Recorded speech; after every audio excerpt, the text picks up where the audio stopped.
So, good evening, all of you. Right now, we are in the club. We called it as a Readers or Leaders Club. हा वाचनाचा club आहे. याच्यामध्ये आपण पुस्तकं interpret करतो. Okay, आता हे आपलं चौथं पुस्तक आहे. पुस्तकाचं नाव आहे the power of your subconscious mind, written by doctor Joseph Murphy. तर आता हा आपला चॅप्टर आपण घेतोय 6व्या नंबरचा चॅप्टर आहे आणि खूप सुंदर चॅप्टर आहे. आतापर्यंत जोसेफ मर्फींनी आपली एक बॅकग्राऊंड तयार करून दिलं आपल्याला, की सबकॉन्शियस माइंड आहे हे पहिले तुम्ही ऍक्सेप्ट करा. ओके, मग हे आतापर्यंत ह्या 5 चॅप्टर मध्ये त्यांनी पूर्ण आपल्याला दाखले दिलेत, की पूर्वी पण एशियंट इरामध्ये पण आपण सबकॉन्शियस माइंड वापरत होतो. मॉडर्न इरामध्ये पण आपण सबकॉन्शियस माइंड वापरतो आहे.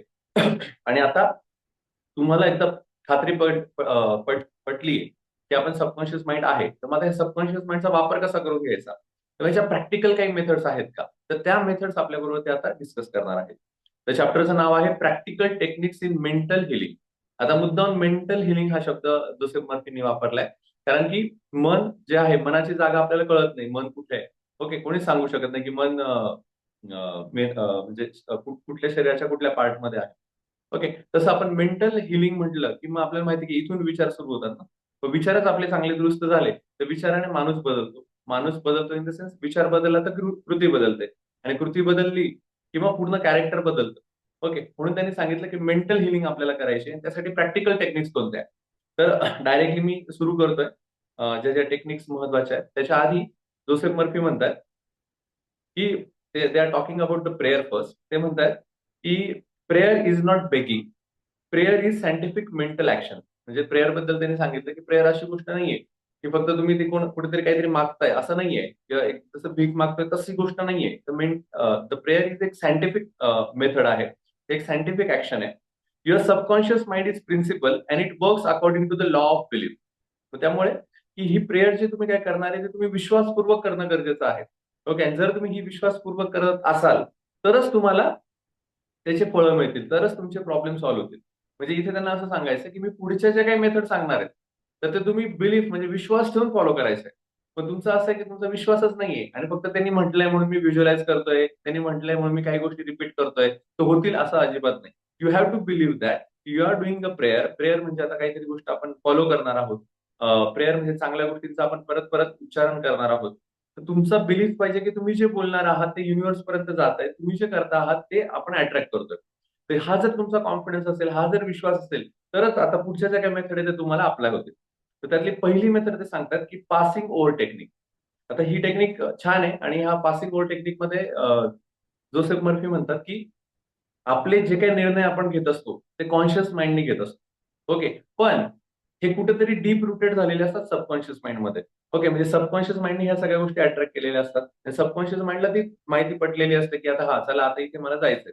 की कॉन्शियस माइंडने डिसिजन जरी घेतलेलं असतं ते सबकॉन्शियस माइंड पर्यंत पोहोचलेलं असतं, आणि सबकॉन्शियस माइंड मग ती कृती करत असतं आणि सगळ्या गोष्टी अट्रॅक्ट करत असतात. आता पासिंग ओव्हर टेक्निक मध्ये तुम्हाला माहिती आहे की सबकॉन्शियस माइंडचं भरपूर महत्व आहे. जर सबकॉन्शियस माइंड पर्यंत एखादी गोष्ट आपण गेली तर युनिव्हर्स कडनं आपण ती बरोबर अट्रॅक्ट करू शकतो. मग यासाठीच तुम्हाला पासिंग ओव्हर टेक्निक वापरायची. तर पासिंग ओव्हर टेक्निक मध्ये असं आहे की आपण दिवसभरामध्ये एवढे बिझी असतो आणि एवढ्या सगळ्या धावपळीत असतो की आपण सबकॉन्शियस माइंडशी बोलतच नाही, सबकॉन्शियस माइंडला सांगतच नाही. ओके, मग ह्या सबकॉन्शियस माइंडला सांगायचं असेल तर पासिंग ओव्हर झालं पाहिजे. पासिंग ओव्हर म्हणजे काय, तर कॉन्शियस माइंड कडनं सबकॉन्शियस माइंड पर्यंत तो विचार केला पाहिजे. मग आता हा conscious mind to subconscious mind पर्यंतचा विचार जाण्यासाठी काय करायला पाहिजे, तर त्यांनी सांगितलंय की तुम्ही जर खूप रिलॅक्स राहिलात, आणि त्यांनी ड्रॉसी टेक्निक सांगितली. ड्रॉसी म्हणजे स्लिपी स्लिपी स्टेटमध्ये. आता तुम्ही एकदम खूप थकलेला आहात आणि एकदम शांत बसलेला आहात. ओके, आणि एकदम तुमचा आता असा विचार करत बसायचा की आता मला काहीच टेन्शन नाही. ओके, मी खूप रिलॅक्स आहे. ओके, असं रिलॅक्स करून तुम्ही शांत बसायचंय. ओके, स्लिपी स्टेटमध्ये बसायचंय. आणि मग तुम्हाला जो काही विचार तुम्हाला पर्क्युलेट करायचा तुमच्या सबकॉन्शियस माइंडला, तो त्या सबकॉन्शियस माइंडकडे सोडून द्यायचा. मग त्याच्याकडे हळूहळू हळू ते सांगून त्या स्लिपी स्टेटमध्ये तो विचार पुढे पर्क्युलेट करायचा. तर त्यांनी म्हटलंय की याच्यासाठी मग ही स्टेट का गरजेची आहे पासिंग आउट साठी, तर त्यांनी असं सांगितलंय की कॉन्शियस रेजिस्टन्स इज लो. म्हणजे जेव्हा तुम्ही स्लिपी स्टेटमध्ये असतात, रिलॅक्स स्टेटमध्ये असतात, तर तुमचं कॉन्शियस माइंड आहे ना जास्त तुम्हाला अडथळा निर्माण करत नाही. तेव्हा प्रत्येक वेळेस अडथळा येतो, मग 100 प्रकारचे विचार येतात. त्यापेक्षा एकदम तुम्ही खूप रिलॅक्स मध्ये बसलेला आहात आधीच सांगून, तर तुमचं कॉन्शियस माइंड मध्ये लुडबुड करत नाही. हा पहिला मुद्दा. दुसरी गोष्ट, इमॅजिनेशन इज ऍक्टिव्ह. आणि मग जेव्हा तुम्ही रिलॅक्स असतात तर तुम्हाला इमॅजिनेशन करायला वाव मिळतो. ओके, मी बऱ्याच वेळेस माझ्या मित्रांनाही म्हणतो की तुम्ही मला फ्री ठेवा जास्तीत जास्त. मी जितका फ्री असेल तेवढे मी जास्तीत जास्त कल्पना तुम्हाला सांगू शकतो, तेवढे आयडियाज सांगू शकतो. पण मी एखाद्या कामात जास्त गुंतलो तर मग फक्त ते काम आहे का कामच चालू असतं. तर तसंच आहे की जेव्हा तुम्ही रिलॅक्स होता तर तुम्हाला नवीन नवीन कल्पना येतात, नवीन नवीन गोष्टी तुम्हाला सुचतात आणि तुम्ही सबकॉन्शियस माइंडशी बोलायला लागतात. तिसरी गोष्ट आहे, सबकॉन्शियस इज रिसेप्टिव्ह. आणि जेव्हा तुम्ही असं रिलॅक्स मूडमध्ये असतात तेव्हा हे सबकॉन्शियस तुमचं रिसेप्टिव्ह असतं. रिसेप्टिव्ह म्हणजे त्याला जे तुम्ही सांगताय ते ते ऍक्सेप्ट करायला लागतं. आता तुमच्यापैकी किती जणांना कळलं माहित नाही, पण अजून सोप्या भाषेत सांगतो. जर तुम्हाला तुमच्या आयुष्यामध्ये जर बदल घडवायचा असेल, तर सारखे पळू नका. ओके, कुठेतरी शांत जाऊन बसा. ओके, रिलॅक्स व्हा. रिलॅक्स झाल्यानंतर स्वतःला विचारा, की मला नेमकं काय हवंय.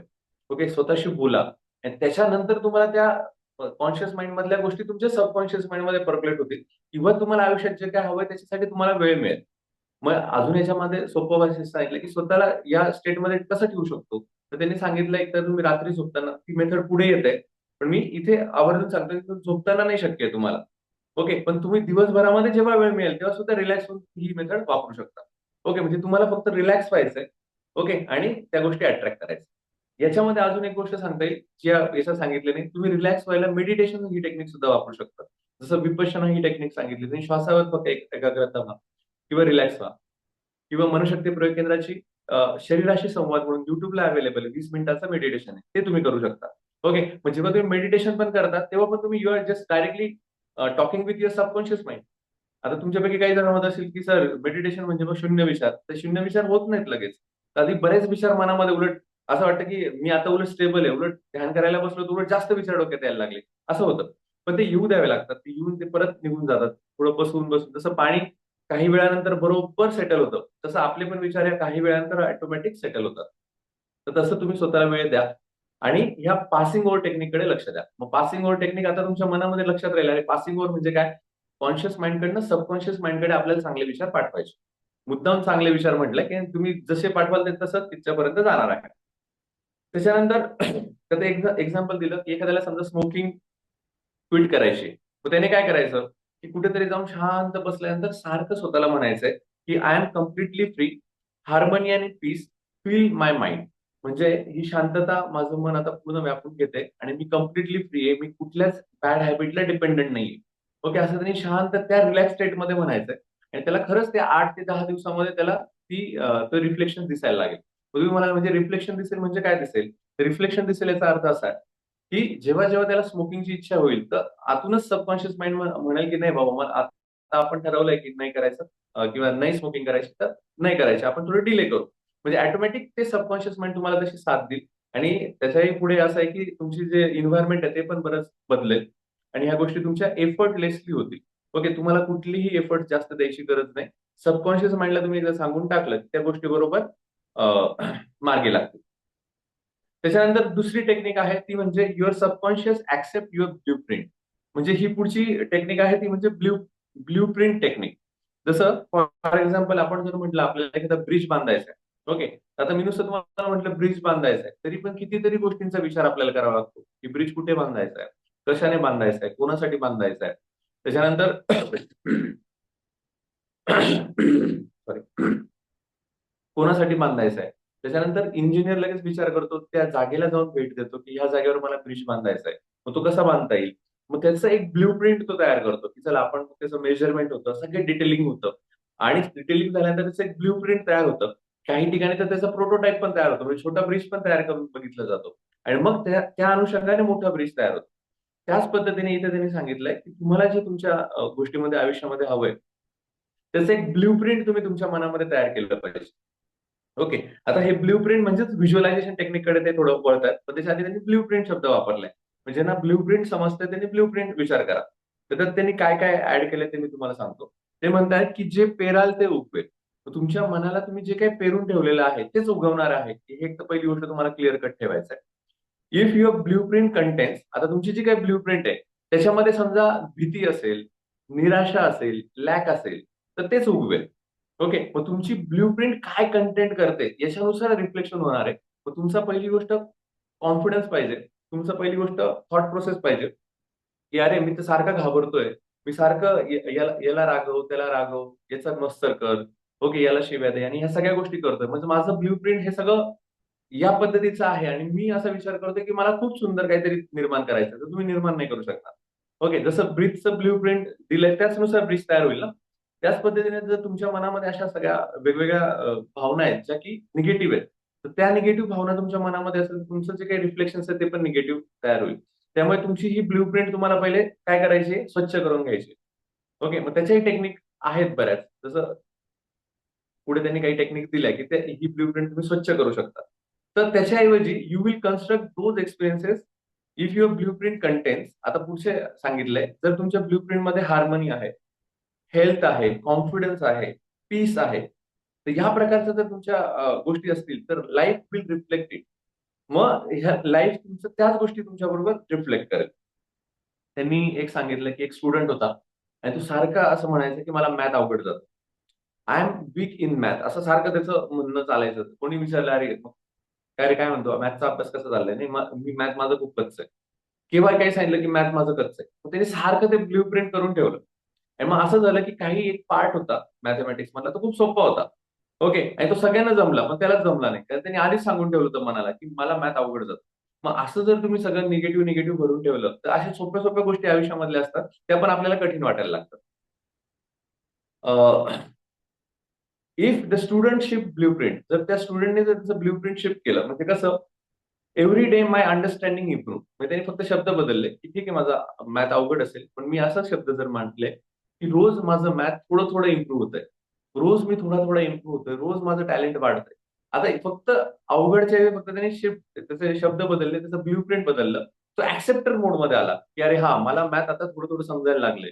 आता मी थोडं इम्प्रूव्ह होतोय. असं म्हणायला लागला, की तुम्हाला लगेच त्याचं ब्ल्यू प्रिंट बदलतं. आणि ब्ल्यू प्रिंट बदललं, की पुढचं तुमचं रिफ्लेक्शनच तुमच्या लाईफ मधलं बदलतं. म्हणजे किती सोपं आहे. आता ह्या सगळ्या मेथड तुम्हाला सगळ्यांना माहिती आहे.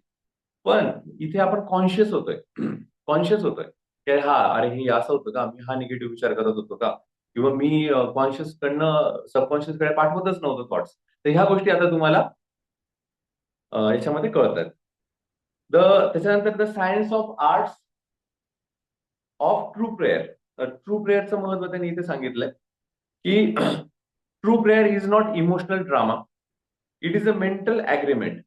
There must be no inner contradictions. If you pray for success but feel what if I fail, the subconscious accept the stronger emotion.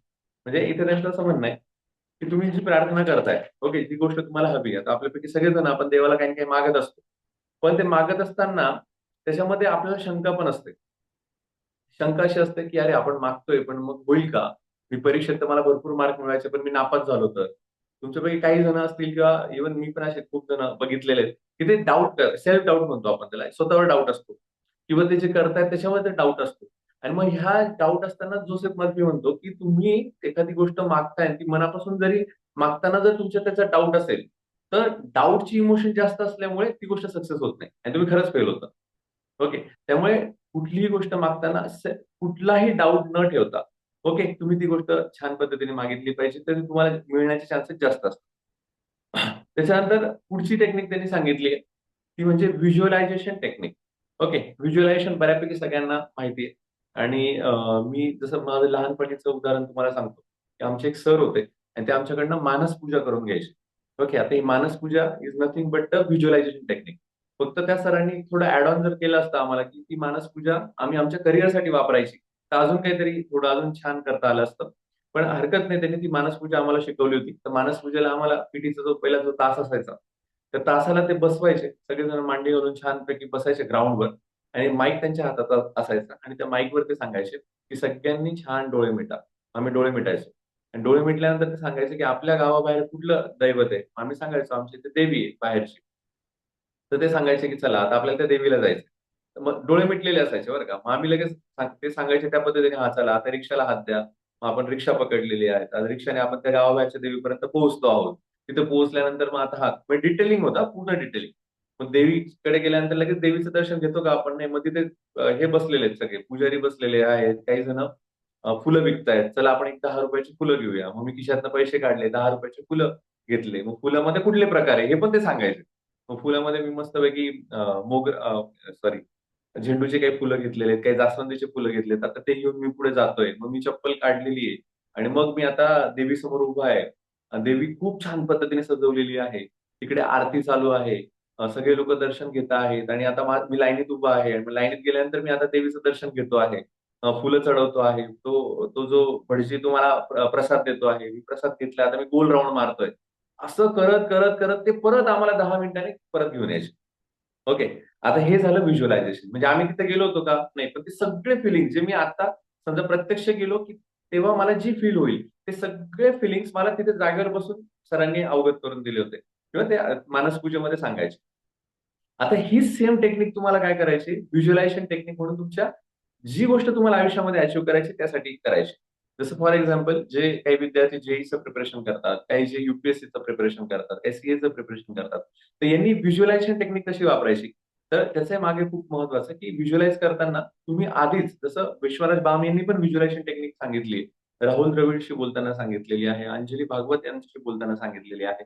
तर ते असं म्हणतात की तुमची आता जिथे स्पर्धा आहे किंवा जिथे तुमची एक्झाम आहे, तर तुम्ही आधीच त्या एक्झामला जाऊन या तुमच्या मनाने.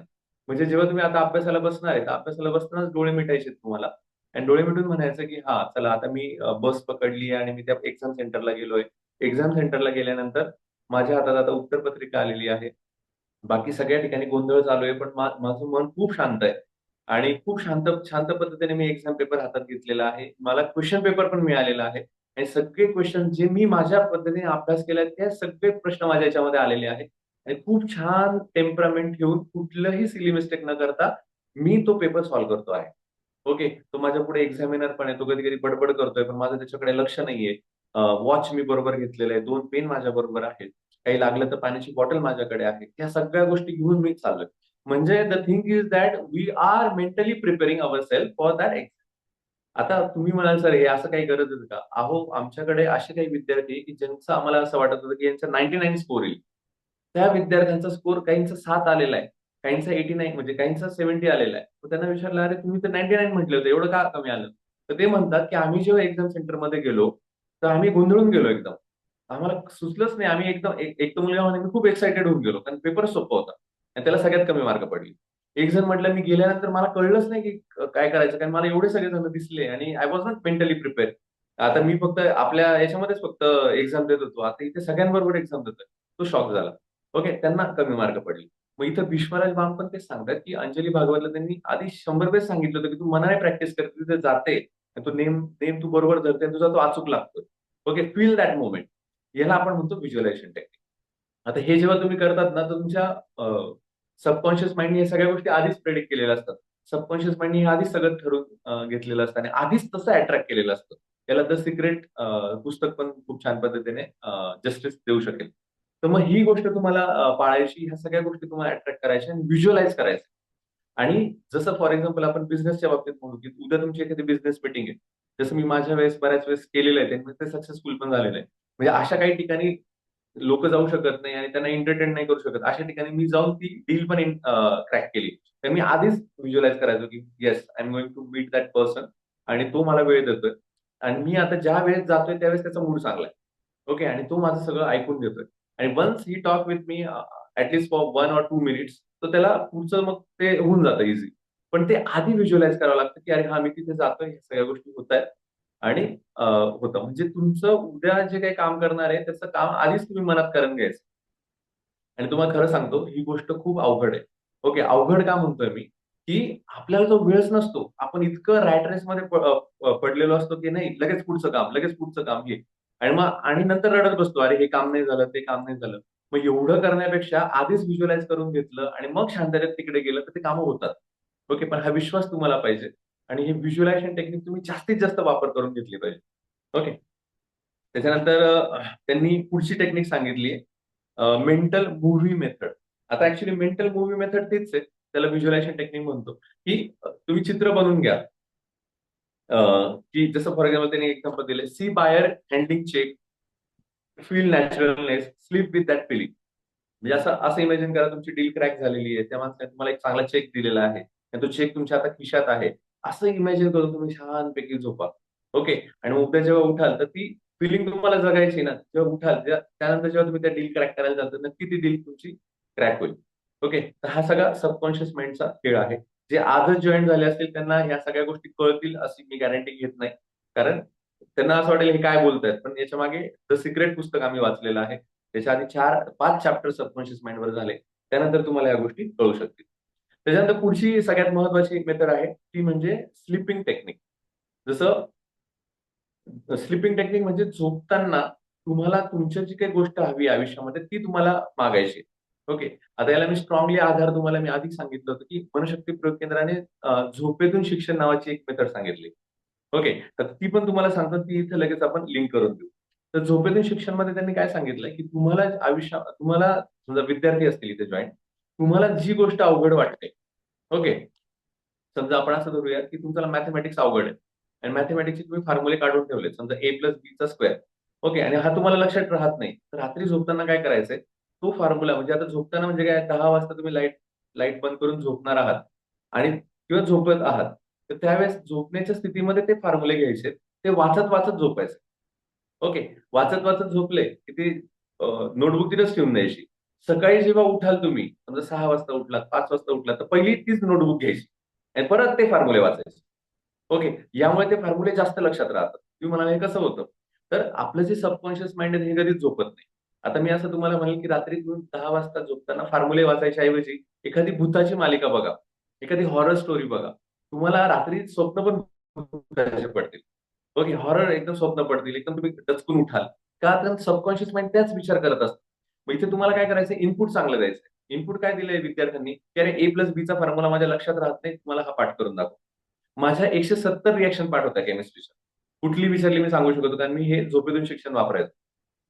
तर जेव्हा तो रात्रभर विचार करत राहतो आणि सकाळी मला परत ती नोटबुक येते, अरे हा विचार करत होतो का मी? चला A+B. तो लगेच लक्षात राहतो. मी असं चॅलेंज देतो, की 8 दिवसामध्ये ओके, तुमची गोष्ट जी लक्षात राहत नाहीये, ती तुम्हाला 8 दिवसामध्ये लक्षात राहायला लागेल. फक्त 8 दिवस सतत करून बघा. ओके, आणि यात बऱ्याच सोप्या-सोप्या गोष्टी, कारण तुम्ही रोज तेच बघताय ना रात्री झोपताना. त्यामुळे आधीचं लक्षात राहतं आणि नंतर पुढचं एक ॲड ऑन करत राहायचं. ओके, समजा मी आज एक रिएक्शन घेतली, उद्या दुसरी घेतली, तर मी पहिली पण वाचून गेली आणि दुसरी पण वाचेल. तिसऱ्या दिवशी मी तिसरी रिएक्शन घेईल आणि आधीची पण 2 रिएक्शन पटकन वाचून घेईल आणि मग पुढे जाईल. मग असं करत-करत त्या 170 रिएक्शन्स होऊन जातात. तर ही स्लीपिंग मेथड आहे. मग ही ही स्लीपिंग मेथड आपल्याला आपल्या व्हिज्युअलायझेशनसाठी आणि सबकॉन्शियस माइंडला जी गोष्ट आपल्याला पाहिजे, ती सांगण्यासाठी याचा वापर करायचा आहे. मग स्लीपिंग मेथडमध्ये 2-3 गोष्टी त्यांनी सांगितल्या, की जेव्हा तुम्ही झोपण्याच्या मूडमध्ये असतात, तेव्हा कॉन्शियस माइंड थकलेलं असतं. ओके, मग कॉन्शियस माइंड केव्हा झोपू असं झालेलं असतं. त्यामुळे कॉन्शियस माइंड काही मध्ये गडबड करत नाही. मग you can directly talk with the subconscious mind. मग तुम्हाला जी गोष्ट हवी ती फक्त तुम्ही रिपीट करायची. झोपता-झोपता वाचायची. ती डायरेक्टली तुमच्या सबकॉन्शियस माइंडपर्यंत पोहोचते. ओके, आणि जितक्या लवकर सबकॉन्शियस माइंडमध्ये पोहोचेल, तितकं ते लवकर बिलीव्ह करतात. आणि एकदा बिलीव्ह झालं, की अरे ही गोष्ट माझी होतेच आहे. मग त्यानुसार सकाळी उठल्यानंतर परत सबकॉन्शियस माइंडशीच पहिले बोलायचंय. ओके. म्हणजे ह्या दोन्ही गोष्टी तुमच्या सबकॉन्शियसमध्ये चालल्या जातात आणि मग बरोबर त्या गोष्टी तुम्ही अट्रॅक्ट करू शकता. तर ते सांगतायत जसं आपण रात्री झोपताना जसं आपण 5 एम क्लबमध्ये चॅलेंज देतो, की सकाळी 5 वाजता आपल्याला उठायचं असतं. ओके. तर जर तुम्ही असं ठरवलं, की मला उद्या सकाळी 5 वाजता उठायचंय, तर सबकॉन्शियस माइंड सारखा विचार करत असतं, की अरे मला 5 वाजता उठायचंय आणि बरोबर 5 वाजता तुम्हाला जाग येते. इव्हन असंही होतं काहींना आधी पण 2-3 वेळेस जाग येऊन जाते, अरे 5 वाजले की काय? ओके.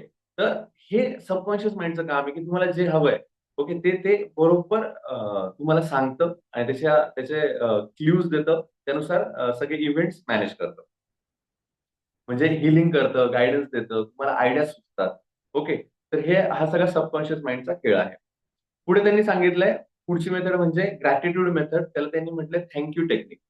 थँक यू टेक्निकमध्ये ना लक्षात घ्यायचंय, की आपल्यामध्ये बरेच जण असे असतात, की ते नेहमी क्रिटिसाइज करतात आणि नेहमी असं म्हणतात, की माझ्याकडे कमीच आहे. काही जरी भेटलं त्यांना कमीच आहे आणि ते सारखे नावं ठेवत असतात. ओके. आता याच्यामुळे होतं कसं, की जर मी एखाद्याला नाव ठेवतोय, तर I need to go in that frequency. मी त्या फ्रिक्वेन्सीमध्ये जातोय. ती फ्रिक्वेन्सी असते निगेटिव्ह. आणि मग त्याच फ्रिक्वेन्सीमध्ये ना, पण समजा मला एखादा मोठी गाडी हवी, तर गाडीची फ्रिक्वेन्सी समजा 800 हर्ट्झ आहे आणि निगेटिव्ह फ्रिक्वेन्सी 500 हर्ट्झ आहे. मी त्याला नावं ठेवतोय म्हणजे I am right now in a 500 frequency.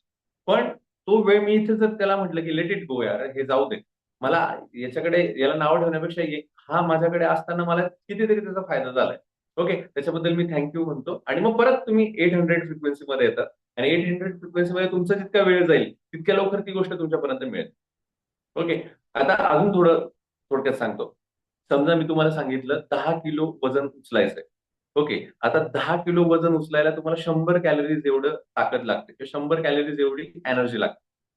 पण आता प्रॉब्लेम काय आहे, की तुमचं लक्षच नाहीये 100 कॅलरी मिळवण्यामध्ये. तुमचं लक्ष काय आहे, की अरे मला हाच बोलला, मला सासूबाईच बोलल्या, ओके, मला मैत्रिणीनेच त्रास दिला, मला मित्रानेच त्रास दिला, मला माझे नातेवाईक असा त्रास देत आहेत, माझा मुलाचा त्रास आहे. हे जर तुम्ही निगेटिव्ह निगेटिव्ह बोलत बसला, तुमची 100 कॅलरी होणारच नाही, तुमच्याकडे येणारच नाही का. तुम्ही you are constantly wasting your time और energy.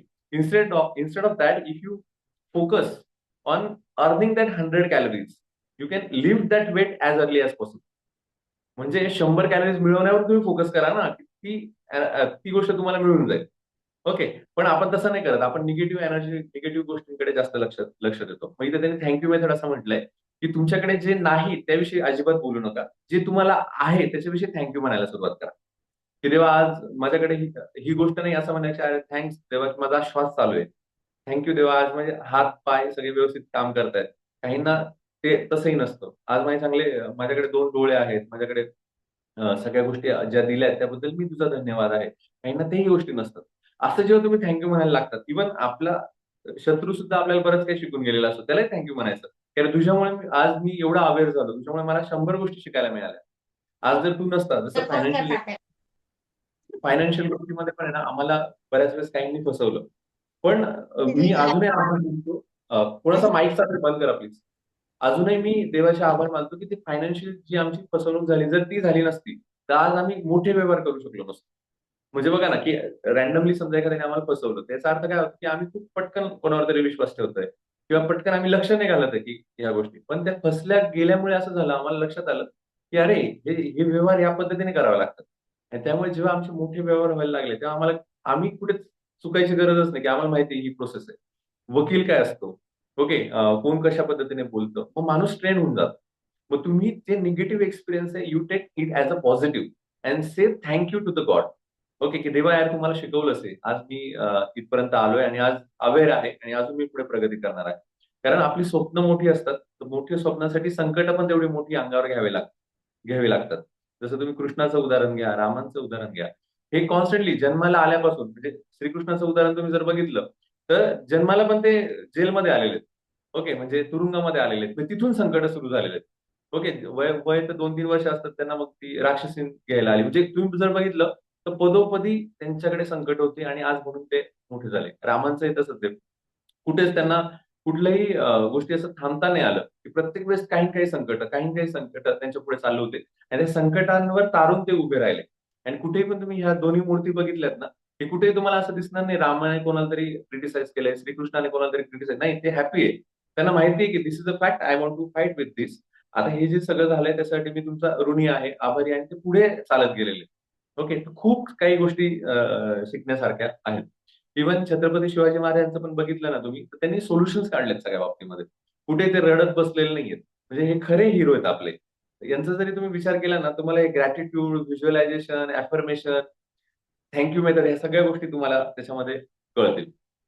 I think you get the answer. Gratitude shift belief from lack to fulfilment. आणि जेव्हा तुम्ही ग्रॅटिट्यूड प्रॅक्टिस करतात ना, तर ग्रॅटिट्यूड प्रॅक्टिस केल्यामुळे काय होतं, की तुमचं जे काही बिलीफ असतो, तो फुलफिलमेंटकडे शिफ्ट होतो. म्हणजे तुम्हाला असं वाटायला लागतं, "यार, ह्या सगळ्या गोष्टी माझ्याकडे आहेत." आणि ऑटोमॅटिक तुम्ही ट्रिगर होतात. कारण तुमच्याकडे एखादी गोष्ट नाहीये म्हणून तुम्ही त्या स्टेटला आहे आणि आहे तरी त्या स्टेटला आहे. तर फरक पडतो ना. म्हणजे जेव्हा तुमच्याकडे एखादी गोष्ट आहे असं जेव्हा फील होतो, ऑटोमॅटिकली तुमच्या ॲक्शन्स, तुमच्या व्हायब्रेशन्स त्या लेव्हलला अट्रॅक्ट करायला सुरुवात करतात. त्यामुळे ग्रॅटिट्यूड बेस्ड टेक्निक आहे. त्याचबरोबर एक जे पुस्तक आहे मी तुम्हाला सांगितलं काहींकडे असेल तर मॅजिक बुक. याच्यामध्ये तर फुल ग्रॅटिट्यूडच आहे. ओके, हे पण तुम्ही आवर्जून वाचा. मराठीत सुद्धा आहे जादू म्हणून. त्यात ग्रॅटिट्यूड प्रॅक्टिस दिली ती पण तुम्ही वापरू शकता. त्याच्यानंतर 2च टेक्निक आहेत. 3 टेक्निक आहेत, मी पटकन कव्हर करतो. एक म्हणजे अफर्मेशन टेक्निक किंवा अफर्मेशन मेथड. स्वतःला कमी लेखू नका. अफर्म करा की तुम्हाला काय हवंय. आता बऱ्यापैकी ना मी बऱ्याच जणांशी काउन्सिलिंग करतो, बोलतो. तर मला एवढं जाणवतं, की ते स्वतःविषयीच खूप निगेटिव्ह असतात. ओके. आणि स्वतःचीच आयडेंटिटी निगेटिव्ह करून ठेवलेली असते. तर अजिबात नाही. You should affirm what you want and what you are. Okay. तुम्हाला एखादी आयडेंटिटी हवी असेल, की तुम्हाला असं समजा हवं असेल, की you are healthy, fit and attractive. तर तुम्ही अफर्म करा, की I am healthy, fit and attractive. असा अजिबात विचार करू नका, अरे मी तर असं आहे, माझ्याकडनं नाही होणार, मी वीक आहे. असं जर तुम्ही निगेटिव्ह विचार करत असाल तर तुम्ही कधीच पुढे जाऊ शकणार नाही. सो यू शुड ऍफर्म म्हणजे मी माझ्या स्वतःवर विश्वास ठेवला की मी असा आहे. Okay, you directly shift your identity in 1 second, की नाही मी तसा नाही, मी भित्रा नाही, मी धैर्यवान आहे. ओके, तुम्ही ऍफर्म करा स्वतःला आणि हे ऍफर्मेशन रोज म्हणा. ओके, हे सबकॉन्शियस माइंड पर्यंत जातात आणि ऑटोमॅटिकली तुमचं बिहेवियर तसं होतं. तुमच्यापैकी काहींना अनुभव असेल, काही जण आहे ना इंटरव्ह्यूला गेले की थरथर थरथर कापतात, स्टेजवर गेले की घाबरतात, किंवा एखाद्या व्यक्ती त्यांना माहिती असतं हा चुकतोय, पण त्याच्या समोर गेले की शब्दच बाहेर निघत नाही, किंवा एकदम एकदम घाबरून जातात. त्यांना माहिती मला याला विरोध करायला पाहिजे, मी करू शकतो, पण नाही शब्द निघत. का? कारण you are affirm in a negative way. You should affirm की जिथे चुकतंय तिथे मी नक्की बोलणार आहे, माझं ऐकलं जातंय, लोक माझं ऐकताय, I am powerful, I am not only powerful but माझं इतकी पॉवर आहे की मी समाजामध्ये बदल घडवू शकतो. तर ही गोष्ट तुमच्याकडे असली पाहिजे, हे पॉवरफुलनेस तुमच्यामध्ये असला पाहिजे की माझ्या शब्दांना वजन आहे. ओके, असं तुम्ही स्वतःला म्हणायला पाहिजे. तर जाऊन तुम्ही समाजामध्ये बदल घडू शकतात. पण आपण एवढंच घाबरत असतो, एवढ्या निगेटिव्ह थिंकिंग असतात की त्यामुळे नाही आपल्याकडे ती प्रगती होत नाही. सो ऍफर्मेशन याविषयी समजून घ्या. अजून युट्यूबला पण भरपूर आहे. तुम्ही ऍफर्मेशन लिहून घ्या. तुम्ही स्वतःला काय समजता, ओके, किंवा तुम्हाला काय हवंय, कशी तुम्हाला तुमची आयडेंटिटी हवी, हे ऍफर्मेशन्स तुम्ही लिहून घ्या. टाइम थोडा कमी असल्यामुळे मी जास्त बोलत नाहीये, पण एक एक मुद्द्यावर एक एक तास बोलण्यासारखं आहे. त्याच्यानंतर आर्ग्युमेंटिव्ह मेथड आहे, आर्ग्युमेंट मेथड आहे. तुमच्यापैकी बऱ्यापैकी काही जण इंजिनियर असतील इथे, तर बऱ्यापैकी आपण जे सायन्सचे स्टुडंट असतो ना, आपण लॉजिक स्टुडंट, आपण लॉजिक आपल्याला हवं असतं. की आता मी तुम्हाला म्हटलं की जसं खाली वाकून आई वडिलांचा नमस्कार करावा, तर मुलं विचारतात का नमस्कार करायचा. मग ते सांगितलं जातं की आई वडिलांचा खाली वाकून नमस्कार केला तर हृदयातलं रक्त मेंदूमध्ये जातं. ओके, मग ते लॉजिक हवं असतं त्यांना की हे मी करतो याचा काय फायदा आहे. ओके, तर याच्याही पुढे काही विद्यार्थी म्हणतात मग खाली वाकूनच नमस्कार करायचा आणि हृदयातलं रक्त जर मेंदूत जातं तर मी आम्ही दगडाच्या पाया पडतो, आई वडिलांच्या का पडायचं. ओके, हे उत्तर पण आम्हाला द्यावे लागतात मुलांना आणि हे आपण देतो. पण त्याची उत्तर मी आता काही सांगत नाही. द थिंग इज दॅट की तुम्ही आर्ग्युमेंट करा. कशी आर्ग्युमेंट करा? चांगल्या गोष्टीसाठी आर्ग्युमेंट करा. मग कशी? की तुमच्याच मनाला विचारा की अरे मी निगेटिव्ह विचार करतोय, मग याचा मला काय फायदा आहे? आपण न्यूटन्स थर्ड लॉ शिकलो, every action there is equal and opposite reaction, and I am right now I am thinking a negative negative negative means the third law will also get the negative result. इथे third law असा नाही की negative म्हणजे positive येते. Okay, निगेटिव्हचा तुमचा तिकडचा पण जो अपोनंट आहे तो पण निगेटिव्हच येणार आहे. ओके, कारण you are multiplying your thoughts. त्याच पद्धतीने तुम्ही विचार करू शकता की अरे मी आता याला याला खूप रागात बोललो. ठीक आहे, याला रागात बोललो, मग आता याचा इफेक्ट काय होईल? मग हा मला खूप प्रेमाने थोडी उत्तर देणार आहे. ओके, मग हे पूर्ण होईल. त्याच्याबरोबर मी रागात आहे म्हटल्यावर मग माझ्या व्हायब्रेशन चेंज झाल्यात का नाही? काही जणांनी त्यांचा पल्स मॉनिटर लावून बघावा. खूपच लॉजिक हवं असेल, की अरे मी रागावल्यानंतर माझे पल्स वाढतात का नाही? एखादी अप्रिय घटना तुम्ही आठवली तर तुमचा पल्स रेट वाढते का नाही? ओके, किंवा धडधड वाढते का नाही? किंवा कोणाला खूप राग आला तर डोळे लाल होतात का नाही? ओके, म्हणजे व्हायब्रेशन चेंज झाल्या तुमच्या भावना चेंज होत, भावना चेंज झाल्या म्हणजे व्हायब्रेशन चेंज होतात. आणि if you go to the another vibration म्हणजे चुकीच्या व्हायब्रेशन मध्ये जर तुम्ही पोहोचलात तर चुकीच्याच गोष्टी तुम्ही अट्रॅक्ट करणार आहे. कारण रोंडा पण यांनी सांगितलेलं आहे, लाईक अट्रॅक्ट लाईक. ओके, तर ह्या गोष्टी तुम्ही लॉजिकली पण समजून घेऊ शकता. ही आर्ग्युमेंटिव्ह मेथड आहे, जी तुम्ही स्वतःशीच विचारायची की अरे मी हे करतोय ते बरोबर आहे का.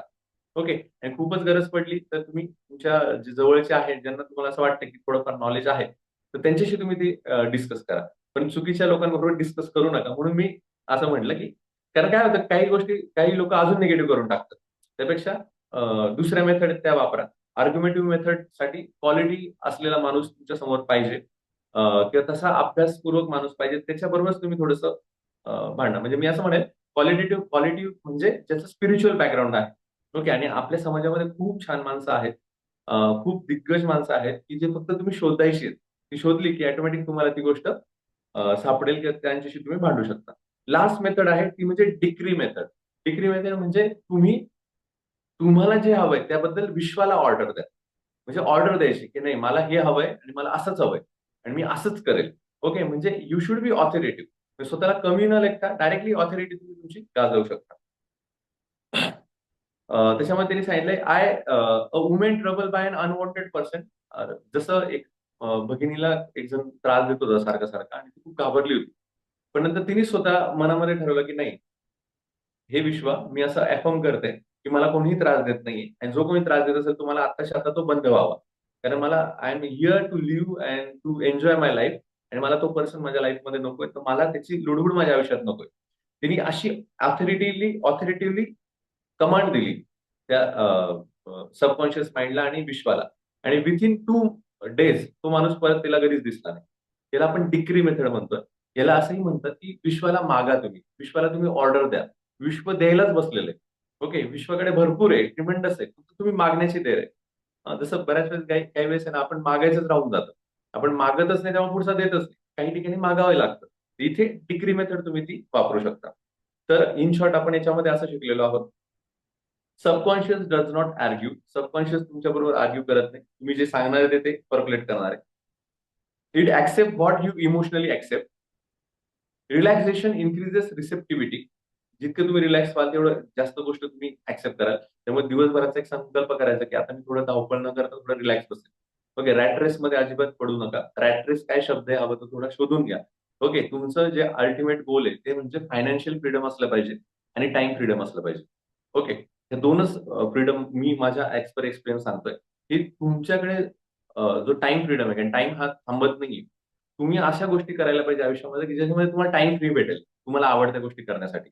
तर तुम्ही चालले 9 ते 5, 9 ते 5, 9 ते 5, 9 ते 5, त्याच्यामुळे तुम्हाला स्वतः वेळ भेटत नाही. त्यामुळे रॅट रेस नावाची कन्सेप्ट फक्त बघून घ्या.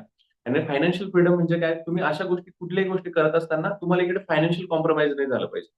ओके, तर ह्या दोन टॉप मोस्ट टर्म्स आहेत आत्ता जगामधल्या. ओके, तर त्या समजून घ्या. म्हणजे तुम्हाला कळेल की तुम्ही लवकर रिलॅक्स, याच्यामुळे लवकर रिलॅक्स होऊ शकाल. अजून चांगल्या गोष्टी तुमच्यापर्यंत येऊ शकतील. Gratitude implies fulfilment. जितकं ग्रॅटिट्यूड तुम्ही कराल तेवढं लवकर तुम्ही फुलफिल व्हाल. Imagination is creative. Avoid effort, it implies doubt. जास्त अवॉइड एफर्ट्स म्हणजे इमॅजिन करायला खूप एफर्ट्स लावू नका. रिलॅक्स व्हा, ऑटोमॅटिक इमॅजिनेशन वाढेल. And belief is thought accepted as a true. आणि शेवटी म्हणजे विश्वास ठेवा, बिलीफ ठेवा स्वतःवर, विश्वावर, सबकॉन्शियस माइंडवर. नक्कीच तुम्हाला जी गोष्ट हवी आयुष्यामध्ये ती मिळेल. हा विश्वास सगळ्यात महत्वाचा आहे. तर दॅट्स ऑल फ्रॉम मी. तुम्हाला याच्यामध्ये अजून काय ऍड ऑन करायचंय, काय कळलं किंवा माझ्या याच्यामध्ये तुम्हाला अजून काही इम्प्रुव्हमेंट करायची तर करू शकता. That's all from me. Thank you. Yes, कोणाला काही ऍड ऑन करायचंय?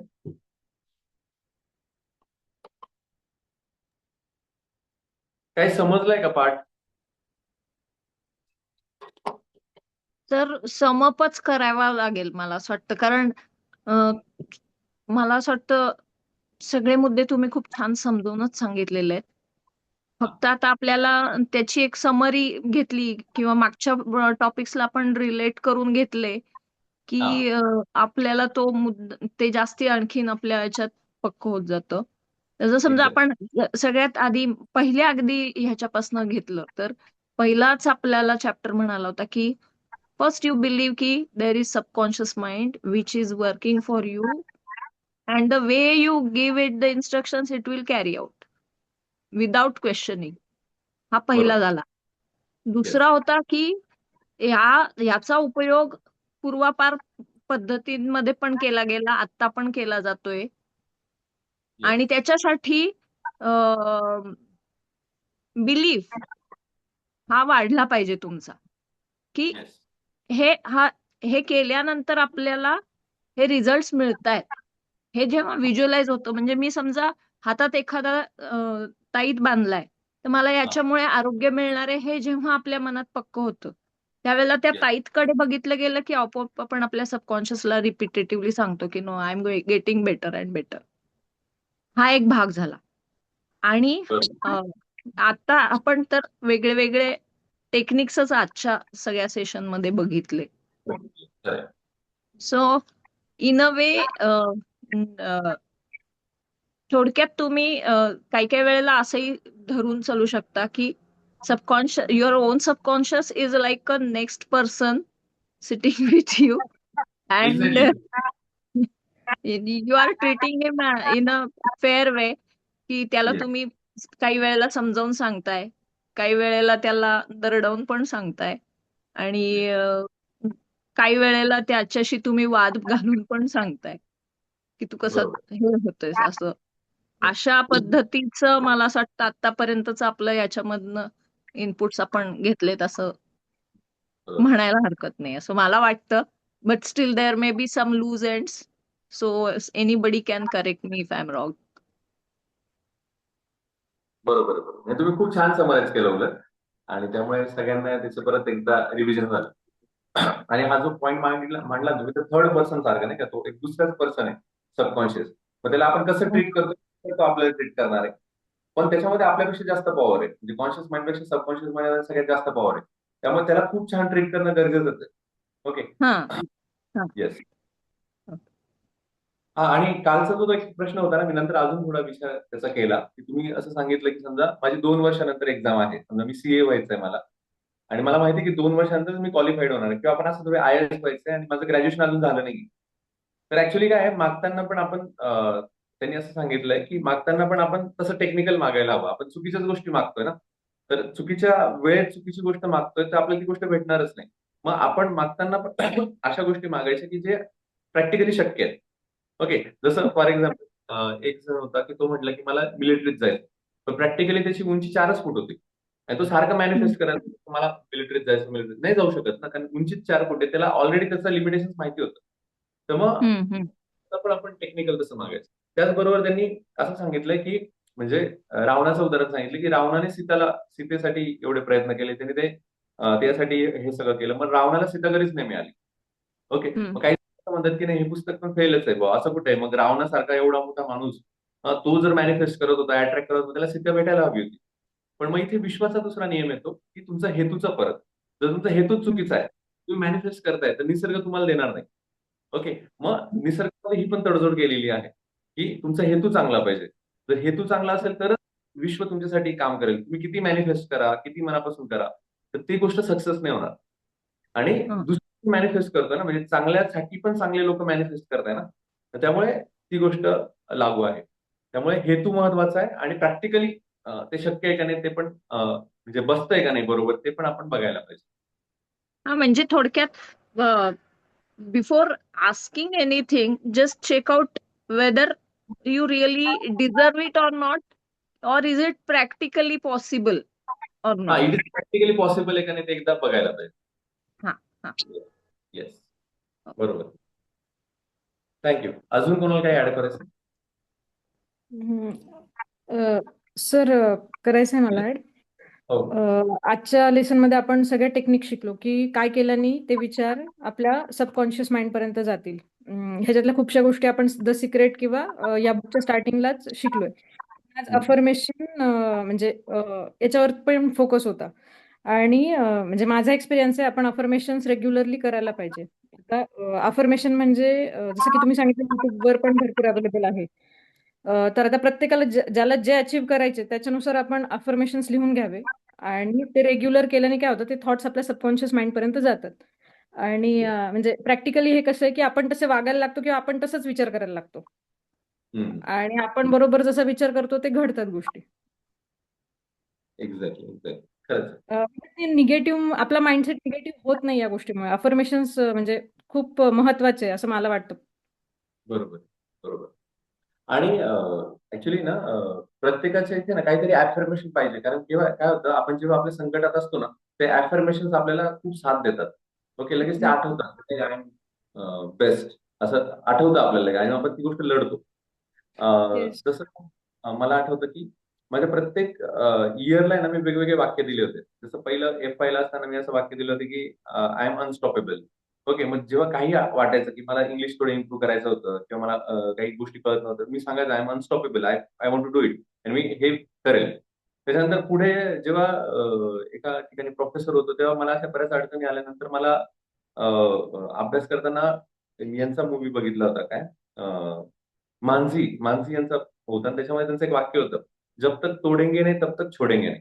मग मी ते एक वाक्य मनात ठेवलं होतं की नाही, मी ती गोष्ट पूर्णच करेल तरच सोडेल. ओके. मग जब तक तोडेंगे नाही तब तक छोडेंगे नाही, हे एक अफर्मेशनच झालं. ओके. मग तुम्हाला हे अफर्मेशन संकट काळामध्ये खूप छान वाक्य देतात. जसं आपण घोषणा देतो, जय श्रीराम, किंवा एखादी मोठी घोषणा असते, त्याच्यात लगेच आपलं ऍफर होतं की नाही, मला हे करायचंच आहे, आणि त्याचा फायदा आपल्याला होत असतो.